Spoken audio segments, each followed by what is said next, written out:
Linear quadratic মডেলে আমাদের কিছু অংশ বাকি ছিল, সেটা এবার আমরা আলোচনা করি। যে আমরা জানি যে লিনিয়ার কোয়াড্রেটিক মডেলের কিছু ইম্পর্টেন্স আছে, যেটা হচ্ছে যে লিনিয়ার কোয়াড্রেটিক মডেলের মাধ্যমে আমরা পরে বায়োলজিক্যাল ইফেক্টিভ ডোজ বের করতে পারি। সেখান থেকে আমরা তখন ইকুইভ্যালেন্ট ফ্র্যাকশনেশন স্কিম, মানে বিভিন্ন যে ফ্র্যাকশনেশন আছে তার মধ্যে যে কম্প্যারিজন সেটা করতে পারি। তারপরে calculate additional dose after breaks, মানে ধরেন যে আপনি থেরাপি পাওয়ার পরে কিছু দূর গ্যাপ হয়ে গেল, তারপরে তো আবার নতুন করে শুরু করব, কিন্তু যাতে আমার বায়োলজিক্যাল ইফেক্টিভ ডোজ সেম থাকে সেই হিসাব করে আমরা হচ্ছে যে তারপরে কতটুকু ডোজ বেশি দিব সেটা হিসাব করতে পারি। আর একটা হচ্ছে যে অ্যাকিউট অ্যান্ড লেট রেসপন্সের মধ্যে আমরা একটা তুলনা করতে পারি আলফা বিটা হিসাব করে দিয়ে। এখন যেটা হচ্ছে যে তারপরে আমার যে সেল সার্ভাইভাল কার্ভ কতগুলো হচ্ছে যে ফ্যাক্টরের উপর ডিপেন্ড করে সেটা আলোচনা করি। তারপরে আমি আপনাদের প্রশ্ন উত্তরগুলো নিয়ে আলোচনা করব।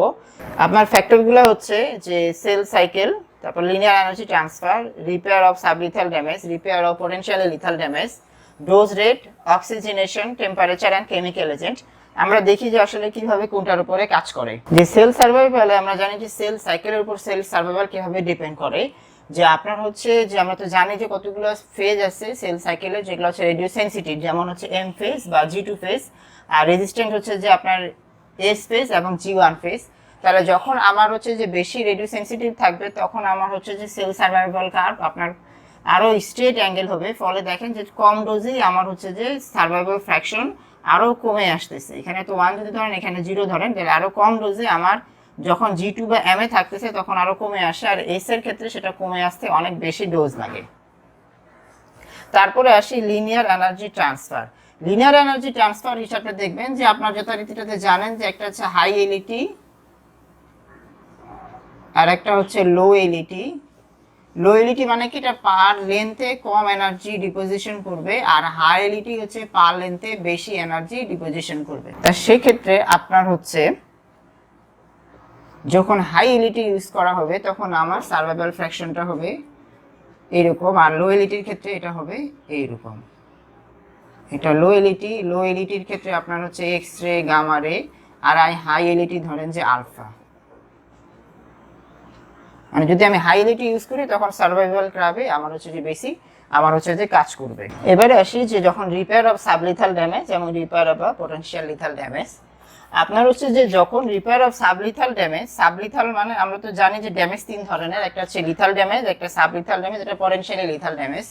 সাবলিথাল ড্যামেজ হচ্ছে এটা রিপেয়ারেবল হয়, কিন্তু যদি অনেকগুলো সাবলিথাল ড্যামেজ হয় তখন সেটা হচ্ছে যে আপনার লিথাল ড্যামেজের সমান ধরা যেতে পারে। আর পোটেনশিয়ালি লিথাল ড্যামেজ মানে যেটা ম্যাক্সিমাম ক্ষেত্রে রিপেয়ার হয়ে যায় আপনার হচ্ছে যে, এবং এটা হচ্ছে যে সাবলিথাল ড্যামেজ হচ্ছে এটা কম ক্ষতিকর আর কি। এখন যদি দেখি যে আমার হচ্ছে রিপেয়ার অফ দ্য সাবলিথাল ড্যামেজ কিভাবে আপনার সেল সাইকেলের উপর ডিপেন্ড করে, এটা এখানে দিছে যে আমি যদি দুইটা, আমার তো জানি যে আমাদের একটা সময় পরপর রিপেয়ার, রিডিস্ট্রিবিউশন, রিপপুলেশন, আমরা যে 5R রেডিওথেরাপি পড়েছিলাম রেডিও বায়োলজি, সেটার মধ্যে তো এটা আছেই।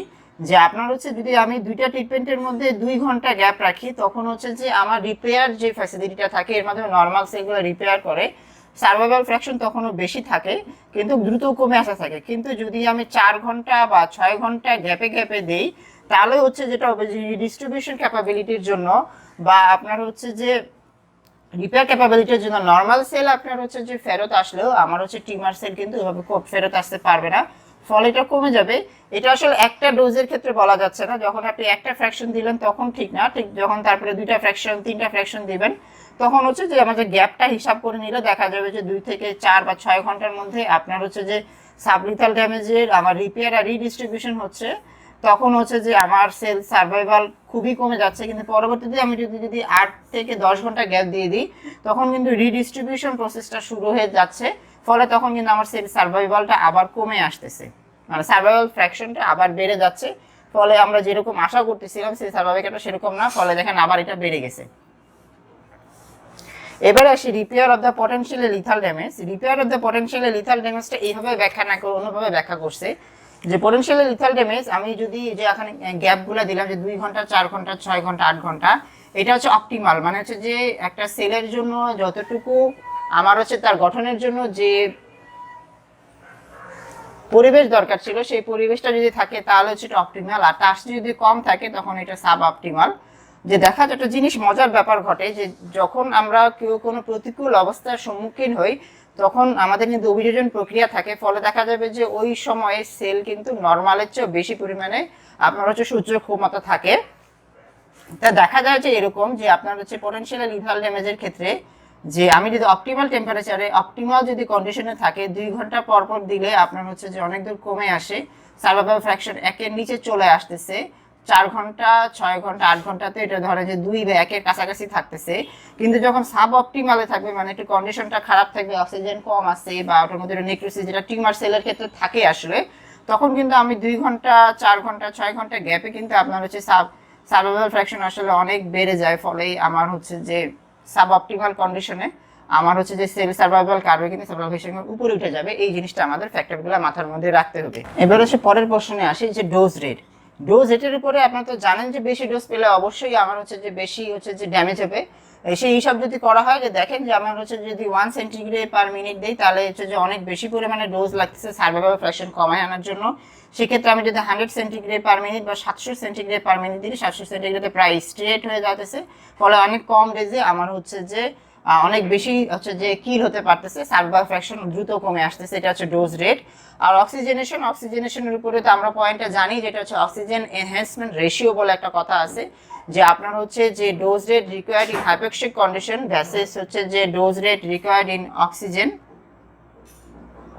একটা হাইপোক্সিয়া কন্ডিশন আর হচ্ছে যে অক্সিজেনেটেড কন্ডিশনের মধ্যে আমরা যেটা dose rate required for same biological effect সেটাকে আমরা অক্সিজেন এনহ্যান্সমেন্ট রেশিও বলি। সেটা তো আপনার সেল সার্ভাইভাল ক্ষেত্রেও প্রযোজ্য আছে, যে আমি যদি যখন হচ্ছে যে হাইপোক্সিক কন্ডিশনে থাকবে তখন আমার কিন্তু বেশি ডোজ লাগবে, আর যদি আমার অক্সিজেনেটেড কন্ডিশনে থাকে তখন কিন্তু হচ্ছে কম ডোজ লাগবে। অক্সিজেন এনহ্যান্সমেন্ট রেশিও সাধারণত 3 ধরা হয়, যেটা হচ্ছে যে লো এলইটির ক্ষেত্রে, লো লিনিয়ার এনার্জি ট্রান্সফারের ক্ষেত্রে আসলে আপনার অক্সিজেন এনহ্যান্সমেন্ট রেশিওটার দরকার আছে। কিন্তু যখন আমার হাই এলইডি দিবে তখন আসলে এমনি এত বেশি ফাংশন করে যে আমার হচ্ছে যে আর অক্সিজেনটা ধরে নিতে হয় না। তারপর হচ্ছে টেম্পারেচার, যে আমরা জানি যে টেম্পারেচার বাড়লে আপনার হচ্ছে যে হাইপারথার্মিয়া একটা এফেক্ট আছে, যে টেম্পারেচার বাড়লে আপনার হচ্ছে সেলের যে রেডিও সেন্সিটিভিটি এটা বেড়ে যায়। তবে আপনার হচ্ছে মুরাটে দেওয়া আছে যে কিছু কিছু ক্ষেত্রে কম টেম্পারেচারও আবার হচ্ছে প্রোটিন ডিনেচারেশন হয়, এই জন্য আপনার হচ্ছে যে বেশি বেশি তখন কাজ করতে পারে। আর লাস্টে হচ্ছে কেমিক্যাল এজেন্ট। আমরা জানি যে কেমিক্যাল এজেন্ট কতগুলো আছে, যেটাকে বলা হয় রেডিও প্রোটেক্টর আর রেডিও সেন্সিটাইজার। অপরদিকে যদি রেডিও প্রোটেক্টরের হিসাবে আসি, যে কতগুলো কেমিক্যাল এজেন্ট যেটা আমাদের হচ্ছে যে রেডিও প্রোটেক্টর আর হচ্ছে রেডিও সেন্সিটাইজার আছে। রেডিও প্রোটেক্টরের কি আছে? থায়োল কম্পাউন্ড, সালফাহাইড্রিল কম্পাউন্ড যেমন সিস্টিন, সিস্টামিন এবং ভিটামিন এ, সি, ই, এগুলো আপনার হচ্ছে যে রেডিও প্রোটেক্টর হিসেবে কাজ করে। এছাড়া অ্যামিফস্টিন আছে, এগুলো রেডিও প্রোটেক্টর হিসেবে কাজ করে। রেডিও প্রোটেক্টর দিলে তাহলে কি হবে যে আপনার হচ্ছে যে সেল সার্ভাইভাল কার্ভ, এখানে যদি সার্ভাইভাল ফ্র্যাকশন আর ডোজ দেই তাহলে এটা এই দিকে চলে যাবে, মানে হচ্ছে যে সার্ভাইভাল ফ্র্যাকশন আমার হচ্ছে অনেক বেশি থাকবে, ডোজ বেশি দিলেও কম কাজ করবে। সেক্ষেত্রে আসলে আমাদের এটাতে শর্ট নোটও চলে আসে রেডিও প্রোটেক্টর থেকে যে কিভাবে কাজ করে। এটা হচ্ছে নিউট্রালাইজ ফ্রি রেডিকেল। আমরা জানি যে আমরা রেডিয়েশনের যে ইনডাইরেক্ট ইফেক্ট আছে সেটা তো আমার হচ্ছে যে ফ্রি রেডিকেল দিয়ে কাজ করে, সেটাকে নিউট্রালাইজ করে ফেলে। প্রডিউস হাইপোক্সিক কন্ডিশন, আমরা অক্সিজেনের প্রভাবে তো বেশি কাজ করে, আপনার হচ্ছে এগুলো ওখানে হাইপোক্সিক কন্ডিশন তৈরি করে। ফর্মিং ডাইসালফাইড বন্ড, এটা আপনার সাথে কথায় যে আপনার হচ্ছে যে ডিএনএ এর ওখানে ফ্রি রেডিকেল কাজ করে কিন্তু ডিএনএ কে রেডিকেলে পরিণত করে। সালফাহাইড্রিল বন্ডটা আপনার হচ্ছে যেটার সাথে বাইন্ড করে সেই ফ্রি রেডিকেলটাকে আবার হচ্ছে যে ডিএনএ এর ওখানে যায় আপনার হচ্ছে যে বন্ডিং করে দেয়, ফলে যে ক্ষতিটা ছিল, যে সাবলিথাল ড্যামেজটা ছিল সেটা হয় না। অপরদিকে যদি অক্সিজেন থাকে তখন ওটা কিন্তু আমার যে রেডিয়েশন দিয়ে যে ফ্রি রেডিকেলটা তৈরি হলো ডিএনএ, সেখানে অক্সিজেনটা যায় সেটাকে কিন্তু পার্মানেন্ট করে দেয়। এই জন্যই আসলে কিন্তু অক্সিজেন এনহ্যান্সমেন্ট হয়। এটা এদিক দিয়ে উল্টানো যায়, যে রেডিও প্রোটেক্টর ঠিক উল্টা কাজটা করতেছে, যে আবার যায় আপনার ডিএনএ এর সাথে বাইন্ড করে দিচ্ছে। আর স্ট্রেনথেন প্রোটিন স্ট্রাকচার এটা এভাবেও করতে পারে, এছাড়া আর অনেকগুলো ওয়ে আছে যার মাধ্যমে প্রোটিন স্ট্রাকচার আপনার স্ট্রেনথেন করতে পারে। আর কিছু কিছু আছে রেডিও সেন্সিটাইজার, যেগুলো আপনার হচ্ছে যে সেল সার্ভাইভাল কার্ভটাকে আপনার হচ্ছে যে কম ডোজে এখানে নিয়ে আসবে, মানে লেফটে নিয়ে চলে যাবে। যেমন অক্সিজেন, এটা তো আমরা জানলাম। অ্যাজোল গ্রুপ যেমন মেট্রোনিডাজোল, মিসোনিডাজোল, নিমোরাজোল, সেই গ্রুপগুলো আপনার হচ্ছে রেডিয়েশন সেন্সিটাইজার হিসেবে ইউজ করা হয়। আপনার হচ্ছে যে এটা নিয়ে আপনারা বইতে একটু শর্ট নোট করে নেবেন, কারণ হচ্ছে যে সেন্সিটাইজার নিয়েও একটা শর্ট নোট আসে। আর কতগুলো আছে ডিএনএ অ্যানালগ, যেমন অ্যাক্টিনোমাইসিন ডি, মিথোট্রেক্সেট 5FU, এটাও আপনার হচ্ছে সেল সার্ভাইভাল কার্ভকে লেফটের দিকে নিয়ে আসবে। সিসপ্লাটিনকে আমরা হচ্ছে রেডিও সেন্সিটাইজার হিসেবে ইউজ করি। কনকারেন্ট কেমো রেডিওথেরাপিতে সিসপ্লাটিন ইউজ করা হয়, 5FU হচ্ছে ইউজ করা হয়। এটা রেডিওথেরাপিতে দিলে রেডিওথেরাপির যে ফাংশন সেটা অনেক বেড়ে যায়। গত ক্লাসে সেল সার্ভাইভাল কার্ভ যখন পড়ানো হলো, তারপর অনেকে একটু মানে কনফিউশনে পড়ে গেছিল আসলে D0 D1 কি। এরিকচুয়ালে 3 পেজের মধ্যে আসলে যত ব্যাখ্যাটাও পাওয়া যায় না, এই জন্য আমাকে পরে কোজেলটা দেখতে হলো। কোজেলে আপনার একটা সুন্দর একটা ব্যাখ্যা দেওয়া আছে যে আপনার হচ্ছে যে আমরা যেটা পড়লাম যে টার্গেট থিওরিতে আপনার হচ্ছে টার্গেট মডেল একটা আছে single hit multi target, single hit single target. Single hit multi টার্গেটে কিন্তু আপনার D0 এর ব্যাখ্যাটা এরকম দেওয়া আছে যে ডোজ দিলে আমার হচ্ছে সার্ভাইভাল ফ্র্যাকশন 1 থেকে 0.37 বা 0.01 থেকে 0.037 এর নামে আসবে, সেটাকে আমরা আপনার হচ্ছে D0 বলবো। মানে 1 থেকে 0.37 বা 0.1 থেকে 0.037 এ নেমে আসবে, সেটাকে আমরা সার্ভাইভাল ফ্র্যাকশন বলি। কিন্তু জিনিসটা দেখবেন যে সিঙ্গেল হিট মাল্টি টার্গেটের ক্ষেত্রে বলা আছে যে আমি যখন লো ডোজের হিসাব করব, লো ডোজের হিসাবের ক্ষেত্রে আসলে আপনার সার্ভাইভাল ফ্র্যাকশনটা অনেকটা ফ্ল্যাট হয়ে আসে, বা লো ডোজের হিসাবটা সার্ভাইভাল সিঙ্গেল হিট মাল্টি টার্গেটের ভালো হয় না। আপনারা সেখানে সুন্দর করে বলে গেছে যে 2 গ্রেড নিচে সিঙ্গেল হিট মাল্টি টার্গেট ব্যাখ্যা করতে পারে না, আর হচ্ছে যে আপনার সেটা সাধারণত 8 গ্রেড উপরে ব্যাখ্যা করতে পারে। তো এই জন্য D0 আমরা এখানে যদি পাই যে আপনার হচ্ছে যে দেখেন যে 0.01 থেকে 0.037 সার্ভাইভাল ফ্র্যাকশনে যতটুকু ডোজ লাগতেছে, এখানে তো নিচে ডোজ, তো এটা হচ্ছে যে আমি এখানে 1.6। কিন্তু যেহেতু এটাতে লো ডোজ ব্যাখ্যা করা যায় না, এই জন্য আপনার হচ্ছে যে আরও তখন আরেকটা মডেল থিওরি আসলো যেটাকে বলা 2 কম্পার্টমেন্ট মডেল। সেখানে D0 সাথে সাথে আপনার তো DQ তো আছেই, N তো এক্সট্রাপোলেশন নাম্বার আছেই, সাথে সাথে D1 এর আবির্ভাব করা হলো। D1টা আসলে জিনিসটা শুনতে একই রকম লাগে যে the dose required to reduce survival 0.1 থেকে 0.37। এখানেও দেখেন আমরা কিন্তু D0তে 1 থেকে 0.37 পড়লাম, আবার হচ্ছে যে D1এও পড়তেছি। কিন্তু মজার ব্যাপার হচ্ছে কোজেল এটা সুন্দর করে ব্যাখ্যা করে দিচ্ছি যে এটা শুধু 2 কম্পার্টমেন্ট মডেলের পরের থেকে, এবং হচ্ছে এটা শুধু লো ডোজের ক্ষেত্রে এই হিসাবটা আসবে D1টা। যে লো ডোজের ক্ষেত্রে আমি কিন্তু D1 নিচে ধরি নাই, D1 হচ্ছে আমার একদম যখন লো ডোজ থাকে, এখানে তো ডোজটা যখন লো থাকবে তখন 1 থেকে 0.37 হতে যে ডোজটা লাগবে সেটা হচ্ছে আমার D1। এবং দেখেন যে এই কার্ভেও D0 দিছি, D0 যদি আমি একই হিসেবে 1.6 গ্রেড ধরি, এবং 2 কম্পার্টমেন্ট মডেলে আমার হচ্ছে যে আমি যখন D1 ধরবো সেখানে D1 কিন্তু 4.6। এবং N তো আমরা পড়েছিলাম যে একটা সেল সার্ভাইভাল কার্ভে যতগুলো D0 লাগবে, এটা হচ্ছে একদম সোজা থিওরিটিক্যাল হিসাব, সেটা হচ্ছে যে আপনার হচ্ছে যে N নাম্বার। তা N সাধারণত এখানে 30। এই যে কার্ভে উদাহরণ আমরা দেই, কোজেলেই সরাসরি উদাহরণ দেওয়া আছে যে এখানে N হচ্ছে 30টা, মানে 1.6 30টা দেওয়ার পরে আপনার আসলে 0.001 হয়ে আসবে।